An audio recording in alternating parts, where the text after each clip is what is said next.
साल होतं 2019 आणि महिना होता ऑक्टोबर। एका माणसाचं तिकीट कापलं गेलं आणि चर्चा झाली राज्यभर। तो माणूस त्यावेळी कोण होता तर महाराष्ट्राचा शिक्षण मंत्री।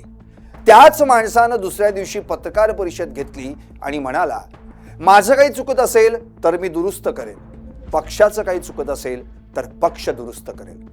5 वर्षांनंतर तोच माणूस भाजपच्या 195 उमेदवारांची पहिली यादी वाचतो आणि त्या यादीत एक भारदस्त नाव असतं, नरेंद्र मोदी। कोण आहे हा माणूस? एकेकाळी ज्याचं तिकीट कापलं गेलं तोच माणूस तिकीट मिळालेल्या उमेदवारांची नावं जाहीर करतो। त्या माणसाचं नाव आहे विनोद तावडे। 2019 मध्ये राजकीय विजनवासात गेलेला नेता, 2026 मध्ये राज्यसभेवर बिनविरोध आणि आता उत्तर प्रदेशचा प्रभारी म्हणजे भाजपचा सगळ्यात मोठा ट्रबल शूटर। पक्षश्रेष्ठींनी त्याला थेट विचारलं होतं, तावडे सरकारमध्ये जायचंय की संघटनेत काम करायचंय? त्यावर तावडे म्हणाले होते, मला संघटना द्या।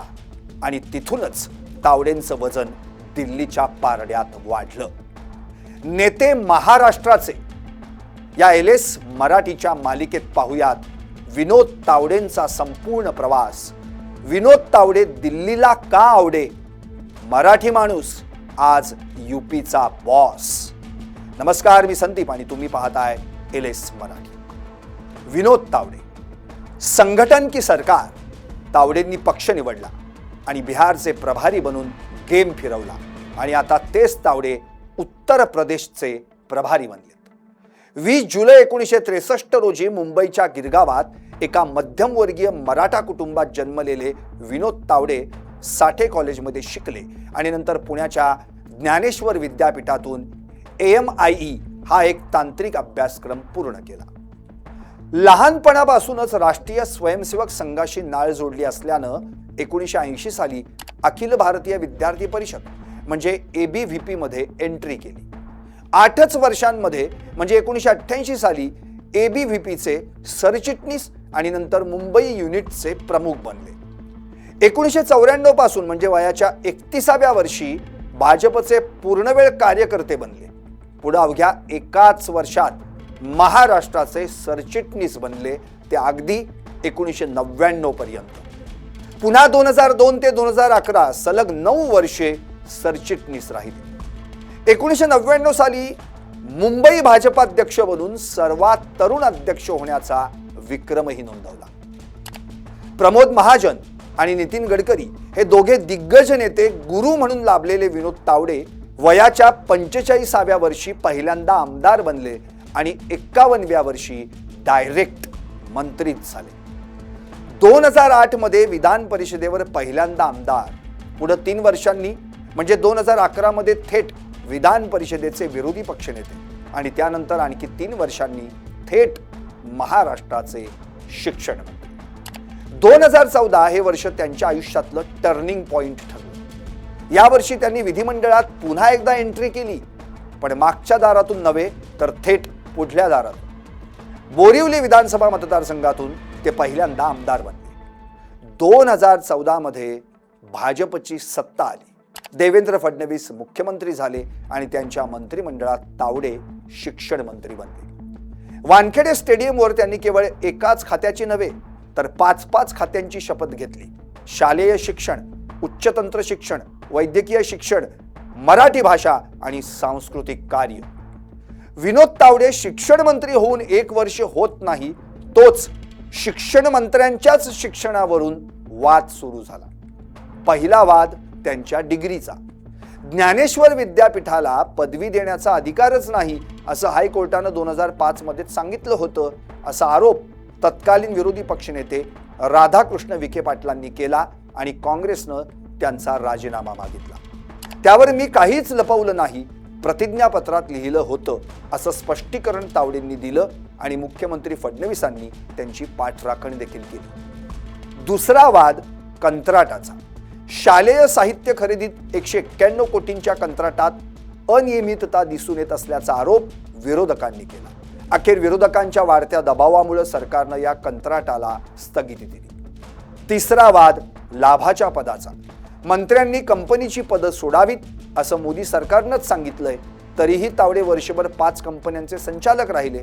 या प्रकरणी त्यांच्यावर नियमभंगाचा आरोपही करण्यात आला. 2014 नंतर भाजपमध्ये एक सुप्त संघर्ष दिसून आला.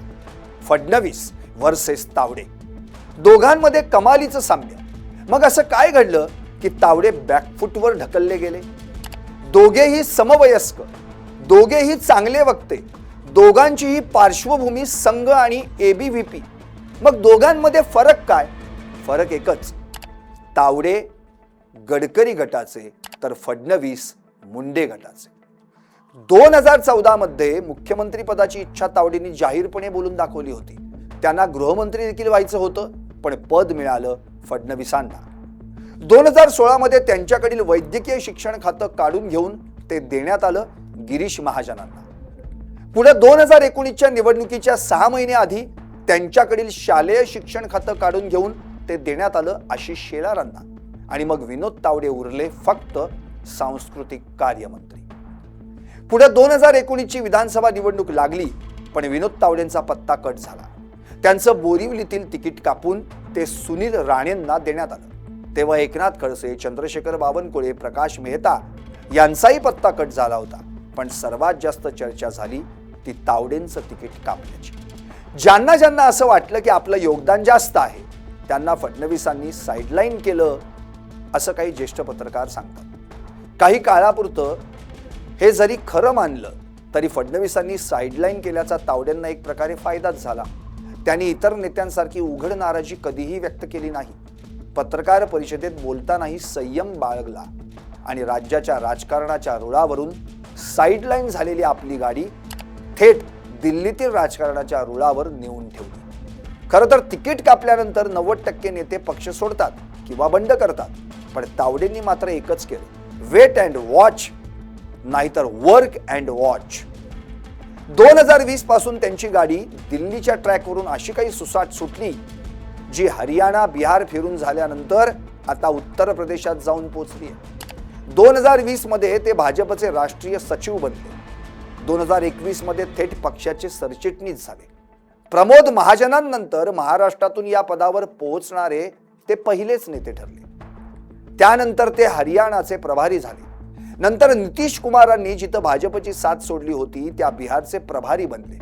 इतकंच नव्हे तर पंतप्रधान नरेंद्र मोदी आज देशवासियांशी ज्याद्वारे संवाद साधतात त्या मन की बातचे संयोजक बनले. 2024 मध्ये पुन्हा एकदा त्यांच्या वाट्याला वाद आला. बहुजन विकास आघाडीनं त्यांच्यावर मतदानाच्या आदल्या दिवशी हॉटेलमध्ये पैसे वाटल्याचा आरोप केला. 5 कोटी सापडल्याचा दावा केला, पण प्रत्यक्षात तेवढी रक्कम सापडली नाही. अखेर या प्रकरणी पोलिसांनी त्यांना क्लीन चिट दिली, पण बदनामी वाट्याला आली. विनोद तावडेंवर महाराष्ट्रात वाद आरोप होत गेले, पण दिल्लीत मात्र त्यांच्यावरील विश्वास वाढतच गेला. कारण विनोद तावडे म्हणजे मराठा चेहरा, संघाचा माणूस, संघटन कौशल्य, भाजपला जसं हवं होतं तसं जबरदस्त कॉम्बिनेशन. आणि आता 2026 राज्यसभेवर बिनविरोध आणि सगळ्यात मोठं बक्षीस म्हणजे उत्तर प्रदेश. भाजपच्या 8 सरचिटणीसांमध्ये तावडे थेट वरच्या क्रमांकावर, तर माजी केंद्रीय मंत्री स्मृती इराणी 4थ्या क्रमांकावर. आता प्रश्न पडला असेल की यूपी का महत्वाचं? उत्तर प्रदेशात 2027 मध्ये विधानसभेची निवडणूक होणार आहे. भाजपला यूपी मध्ये 2017ला जिथं 403 पैकी 312 जागा मिळाल्या होत्या, तिथं 2022ला त्या 255 वर घसरल्या. म्हणजे 2022च्या उत्तर प्रदेश विधानसभा निवडणुकीत भाजपच्या 57 जागा घटल्या. पुढे 2024च्या लोकसभा निवडणुकीतही भाजपची घसरण झाली. 2019च्या लोकसभा निवडणुकीत 80 पैकी जिथं 62 जागा मिळाल्या होत्या, तिथं 2024च्या लोकसभा निवडणुकीत 33 जागा मिळाल्या. म्हणजे 29 जागा घटल्या. आणि आता तर अयोध्येतील देणगीचा वाद, झेन झी आंदोलन, त्यामुळे 2027ला उत्तर प्रदेश जिंकणं म्हणजे 2029ची सेमीफायनल. म्हणूनच जेव्हा त्यांना पक्षानं विचारलं होतं की सरकार की संघटन, त्यावर तावडे म्हणाले होते ओनली राष्ट्र, नो महाराष्ट्र. आणि आता जाता जाता विनोद तावडेंचं दिल्लीत वजन का वाढलं हेही सांगून टाकतो. विनोद तावडेंचं दिल्लीत वजन का वाढलं? मराठा कार्ड. भाजपला कायम मराठा नेतृत्वाची गरज भासते. फडणवीस म्हणजे ब्राह्मण चेहरा तर तावडे मराठा चेहरा आणि हाच समतोल दिल्लीला हवाय. संघाची पार्श्वभूमी सुषमा स्वराज, अरुण जेटली यांच्यानंतर दिल्लीत पोकळी निर्माण झाली होती ती तावडेंच्या रूपानं भरून निघाली. तावडे पूर्णवेळ संघटनेचे माणूस, रामभाऊ म्हाळगी प्रबोधिनीचे संचालक, त्यामुळे संघाचा विश्वास. संयम आणि निष्ठा. तिकीट कापल्यावरही बंड नाही, पक्ष सोडला नाही, ही निष्ठा दिल्लीला आवडली. निवडणूक मॅनेजमेंट बिहार, हरियाणा, आता यूपी. पडद्यामागचा माणूस म्हणून यशस्वी, म्हणूनच त्यांना म्हटलं जातं ट्रबल शूटर. आता प्रश्न एकच, तावडेंचं पुढं काय, भविष्य काय, मुख्यमंत्री की केंद्रात मंत्री? यावर तावडे स्वतःच म्हणतात की मला महाराष्ट्रात यायची इच्छा नाही, लोकसभा लढवणार नाही, 20 वर्षे आमदार मंत्री राहिलो, हौस भागली, पण राजकारणात कधीही नाही हा शब्द नसतो. महाराष्ट्रात आजही त्यांना डार्क हॉर्स म्हणून पाहिलं जातं. जेव्हा जेव्हा मुख्यमंत्री बदलाची चर्चा होते तेव्हा तावडेंचं नाव येतच. फडणवीस तर स्वतःच म्हणाले होते आमच्याकडे कुणीही मुख्यमंत्री होऊ शकतो, पण दिल्लीचा प्लॅन काही वेगळाच दिसतोय.